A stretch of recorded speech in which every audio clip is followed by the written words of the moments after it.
হরে কৃষ্ণ বন্ধুরা, আজকের ব্লগটা আমি এখান থেকে শুরু করছি। তো পুরো ভিডিওটা দেখো, আশা করি সকলের অনেক ভালো লাগবে। কেমন আছো তোমরা সবাই? আশা করি সকলে অনেক ভালো আছো আর আমিও ভালো আছি। আমার তরফ থেকে সকলকে জানাই হ্যাপি নিউ ইয়ার। যেহেতু নতুন বছরে আমি এই প্রথম ব্লগ তোমাদের সঙ্গে শেয়ার করছি, আগে ভিডিওগুলো দেওয়া আছে সেরকমভাবে দেওয়া নেই। আর নতুন বছরে কিন্তু সেরকমভাবে কোথাও ঘুরতেও যাওয়া হয়নি।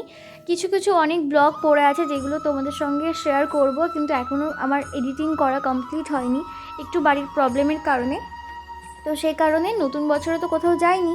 তো সেই জন্য সামনের একাদশীতে আমরা চলে গেছিলাম শ্রীধাম মায়াপুরে ভগবানের দর্শন করতে। আর দেখতেই পেলে প্রচুর ভিড়, প্রচুর ভক্তরা এসছে একাদশী প্রসাদ পাওয়ার জন্য, ভগবানের দর্শন পাওয়ার জন্য। আর আজকের ওয়েদারটা কিন্তু সত্যি খুবই সুন্দর, না মেঘলা না রৌদ্র, মানে সব কিছু মিলেমিশে একাকার হয়ে আছে। হালকা মেঘলার মধ্যে রোদ। আর এখন কিন্তু শ্রীধাম মায়াপুরের অপূর্ব প্রকৃতির দর্শন তোমরা করতে পারবে। প্রচুর ফুল, প্রচুর সুন্দর করে সাজিয়েছে। এই শীতকালে কিন্তু সকলেই যায় শ্রীধাম মায়াপুরে দর্শন করতে। এই শীতকালে আমরা শ্রীধাম মায়াপুর অন্যরকমভাবে সেজে ওঠে। আর দেখতেই পাচ্ছ প্রচুর ভক্তবৃন্দরা এসছে, সেটাই তোমাদের সঙ্গে শেয়ার করব। আর এত সুন্দর ফুল দেখে আমিও থাকতে পারলাম না, আমিও দু একটা ক্লিপস নিয়ে নিলাম। আর দেখতেই পাচ্ছ চারিদিকে শুধু ফুল আর ফুল আর ফুল, লাল নীল হলুদ সবুজ সব একাকার হয়ে আছে মিলেমিশে। সবই ভগবানের খেলা। ভগবানের লীলা খেলা ছাড়া কখনোই কোনো কিছু পসিবল না, সেটা তোমরা সকলেই জানো। আর দেখতে পাচ্ছ এত ফুল দেখে আমিও থাকতে পারলাম না, আমিও একটা ছোটো ক্লিপস তোমাদের সঙ্গে শেয়ার করলাম। আর আজকে কিন্তু চলে গেছিলাম আমি আর আমার ভাই একটু ভগবানের দর্শন করতে। মার যেহেতু শরীরটা খারাপ, সেই জন্য মা যেতে পারেনি। তো সেটাই তোমাদের সঙ্গে আমি শেয়ার করছি। সব কিছু তো ক্যাপচার করতে পারিনি, কারণ দুজন গেলে সব কিছু সেরকমভাবে ক্যাপচার করা সম্ভব না। আর এদিকে যেহেতু আমরা দুপুরের দিকে পৌঁছেছিলাম, বাসে করে একটু দেরি হয়ে গেছিলো। তো সে কারণেই ভাবলাম প্রসাদটা সকালের পাবো কি না। তো কুপনের লাইনে গিয়ে দেখি বাপরে বাপ মারাত্মক ভিড়। তো দেখতেই পেলে প্রসাদের যে লাইন ছিল কুপনের, সেটা কিন্তু প্রচুর ভিড়, মানে এই পাশ থেকে ওই পাশের গেট পর্যন্ত ভিড়, তাও শুধুমাত্র সুলভের যে কুপন পাওয়ার জন্য। আর বাদবাকি গীতা ভবন, নাট্য ভবন, গদা ভবন এগুলো কিন্তু সব কুপন অলরেডি সল্ট আউট। আর দেখতেই পাচ্ছ আমরা আস্তে আস্তে সামনের দিকে এগিয়ে যাচ্ছিলাম। আর দেখতেই পাচ্ছ হালকা রোদ আর কুয়াশায় কিন্তু সত্যি বড় যে মেন ইস্কনের চূড়াটা অসাধারণ দেখতে লাগছে। আর চারিদিকে দেখতে পাচ্ছ প্রচুর ভক্তবৃন্দরা এসছে। সত্যি কথা বলতে আজকে একাদশী তিথি ছিল, খুবই ভালো দিন ছিল। তো সকলেই এসছে। আর আমরা কিন্তু সামনে ভাবছিলাম গোশালার দিকে যাব, গোশালা দর্শন করতে গোমাতাদের। তখনই দেখতে পাই ভগবানের লীলা খেলা আমাদের সঙ্গে অলরেডি ঘটে গেছে। আমরা ভেবেছিলাম আমি হয়তো কোনো প্রসাদই পাবো না, কিন্তু এসে দেখি অন্নদানে প্রসাদ দেওয়া হচ্ছে একাদশী উপলক্ষে। অন্নদানে কিন্তু প্রত্যেক দিনই প্রসাদ দেওয়া হয়, নানা রকমের প্রসাদ ভোগ বিতরণ করা হয়। আজকে যেহেতু একাদশী তিথি ছিল, তো সেই কারণেও প্রসাদ বিতরণ করা হচ্ছিল। তো চলো দেখা যাক অন্নদানে আমরা প্রসাদ পেয়েছি, কী প্রসাদ পেয়েছি সেটাই তোমাদের সঙ্গে শেয়ার করবো। সত্যি কথা বলতে ভগবানের লীলা খেলা ছাড়া এগুলো কখনোই পসিবল না।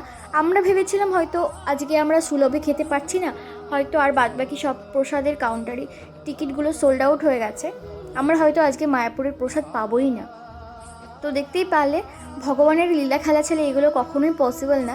ভগবান আমাদের প্রসাদ এখানেই লিখে রেখেছিল অন্নদানে, তাই জন্য আমরা এখানেই প্রসাদ পেলাম। তো আজকে যেহেতু একাদশী তিথি ছিল, সেই কারণে পেয়ে পাচ্ছ প্রচুর ভক্তবৃন্দরা এসছে একাদশী প্রসাদ পেতে।